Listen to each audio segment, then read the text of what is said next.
வணக்கம். அரியலூர் மாவட்டத்தில் 70க்கும் மேற்பட்ட கிராமங்களுக்காக இன்று நடைபெற்ற ஜமாபந்தியில் விவசாயிகள் பொதுமக்கள் ஆர்வத்துடன் தங்களது மனுக்களை அளித்தனர். இனி விரிவான செய்திகள்.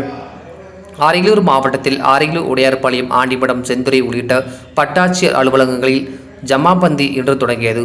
அரியலூர் தாலுகாவிற்கு உட்பட்ட அரியலூர் வருவாய் கிராமம், உடையார்பாளையம் தாலுகாவில் தாப்பலூர் வருவாய் கிராமம், செந்துறை தாலுகாவில் செந்துறை வருவாய் கிராமம், ஆண்டிமடம் தாலுகாவில் ஆண்டிமடம் வருவாய் கிராமம் ஆகியவற்றிற்கான ஜமாபந்தி அந்தந்த வட்டாட்சி அலுவலகங்களில் நடைபெற்று வருகிறது.